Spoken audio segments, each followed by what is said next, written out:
Vamos, Dorgali! Spunta la luna dal monte, spunta la luna dal monte.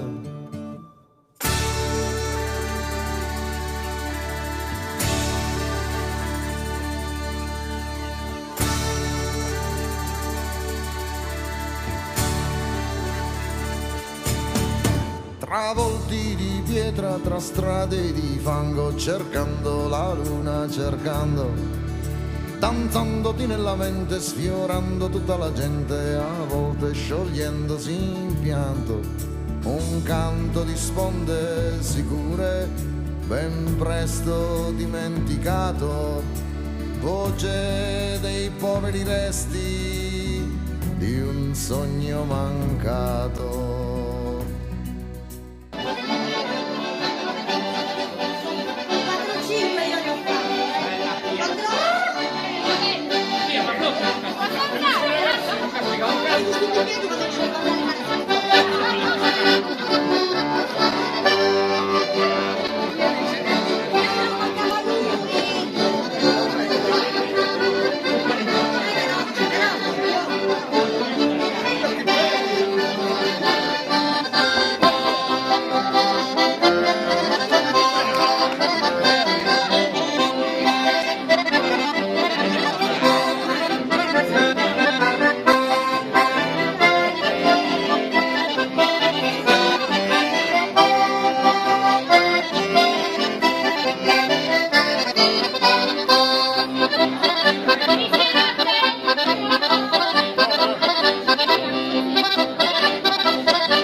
probabilmente, vi dico probabilmente perché sono un motivo perché sono le teste, probabilmente sono i bozzetti di queste piastrelle messe diciamo nella... Di queste qua?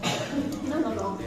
Altre piastrelle più piccole che sono state commissionate per abbellire il pilone portabandiera, ad esempio, o altre zone esterne dell'università. Vedete qui queste centrali sono tutte tematiche, materie universitarie, sono materie di studio, quindi astrologia, storia, teatro, poesia e danza, mentre le due laterali sono marcia sull'uomo e marcia in Africa, sono proprio volute dalle Giudi. Quindi tutto questo vedete si discosta totalmente da tutto quello che abbiamo visto perché è proprio la tematica istituzionale, cioè lui ha creato di tutto, ecco. In questi pochissimi anni ha creato tantissimo.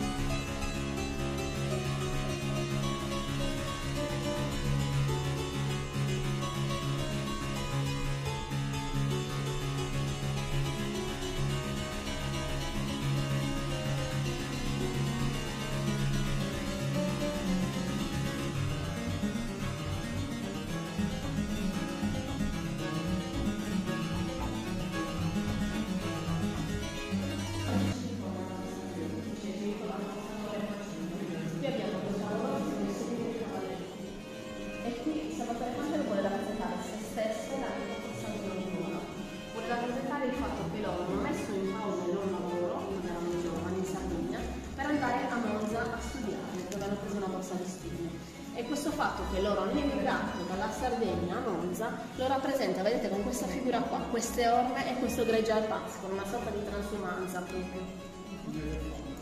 E arrivati a questo punto ci sono dei primi elementi misti, no? Invece ai suoi animali, dei primi elementi che ci ricordano la città. Vedete, questo gruppo di figure femminili hanno un chiaro look di città, hanno il cappellino, il tacquaschino, il vestito da tenda, un look totalmente diverso da quello che avevamo in Sardegna nell'anno 38, che era un look molto legato alla tradizione, diciamo che cupo nella quotidianità. Poi abbiamo invece questa città industriale, no? Con le ciminiere, questa sorta di grattacielo, e arrivati a questo punto ci sono due amorini alati. Questo è il simbolo della storia d'amore e del matrimonio di Costantino Nivola con Ludovico Einaudi. Poi arriviamo qui, questa è l'ultima scena, che risulta essere, rispetto al resto del dipinto, molto più cupa, quasi inquietante. Innanzitutto però vedete questo utilizzo di questo colore nero, scuro, su quest'abito e queste rocce. Poi queste due figure che si coprono gli occhi. E ancora, guardate dietro le figure, questa serie di piccole croci. E infine, qui sulla destra, gli animali che lui ha rappresentato fino adesso, liberi di spaziare appunto in tanto spazio, di vivere in pace, qua invece sono chiusi sia cinghiali che leoni in una siepe spinosa. Questa chiusura negativa, gli storici ce ne danno due interpretazioni. Uno dal punto di vista storico, perché siamo nel 1938, alle porte della guerra, quindi c'è un clima generale di grande preoccupazione. Uno dal punto di vista invece personale. In tutto il dipinto Salvatore Fancello parla prima della sua infanzia, della sua giovinezza, di un periodo di grande spensieratezza a Monza col suo amico Costantino Nivola. Questo periodo nell'immaginario di Salvatore Fancello si conclude in questo momento con l'inizio della guerra, perché il suo amico Costantino Nivola dovette fuggire dall'Italia, scappare dalle leggi razziali perché sua moglie era ebrea. Quindi emigreranno prima a Parigi, poi in America, dove lui diventerà un grandissimo artista e scultore a livello internazionale, ma nell'immaginario di Salvatore Fancello non rivedrà più i suoi amici. Poi le cose andarono diversamente con la guerra, Costantino Nivola tornerà con sua moglie qua in Sardegna, realizzerà tantissime opere molto importanti, molto belle come la piazza Sant'Angelo, mentre Salvatore Fancello, poveretto, morì dalla guerra, che non aveva neanche 25 anni.